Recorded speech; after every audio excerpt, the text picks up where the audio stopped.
Escorting people to their homes to get their belongings before rushing them back down the mountain because of unpredictable winds that could be surging this wildfire at any moment. Well, here's a map showing just how quickly the fire went from dormant at 900 acres, then exploded at 10,000 acres. And then on day 11 of fighting the fire, we stand at close to 50,000 acres now. Here's the latest numbers on the fire. 49,626 acres burned.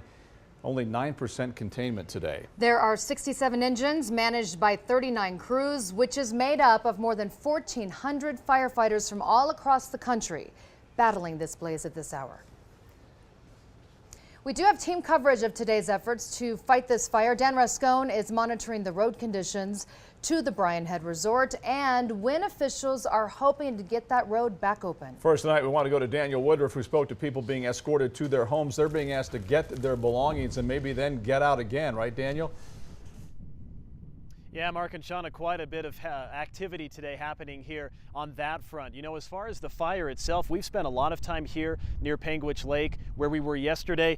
It's certainly still smoky. We've seen some choppers. In fact, one right behind me, if we want to go over to that has been dumping water here for much of the afternoon. But really, as far as the fire goes, it's been much less active from our vantage point. But as we mentioned, for these families and the homeowners and the residents that live in this area, it has been a beehive of activity.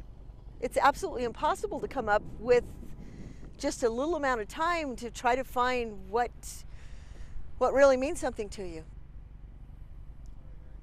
Yeah, the Garfield County Sheriff's Office has been escorting people up to the lake and back throughout the day today, allowing them to clear out their cabins a little bit. But here's the catch. They only have minutes, 15, 20 maybe, to grab what they can before they have to go back down the mountain. Now, those homes that are near the lake that they went to today are still threatened. In fact, today we saw fire and smoke pretty close by, but we also saw some ground fire crews who were on hand to try to protect those properties.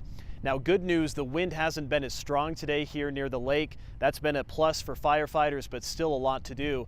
And there are some other effects to this fire other than property, other than burned out cabins. The sheriff found that out today and took a video of it. It's painful and tough to watch, but a good illustration of what this fire is doing. We'll play that video for you tonight and have much more from the scene here coming up on 2 News at 6 o'clock. Back to you. We continue our team coverage right now on the east side of the fire. That's in the Parowan area. Crews are working to try to get Highway 143 open and to get the pass to BrianHead up and running in time for the 4th of July holiday.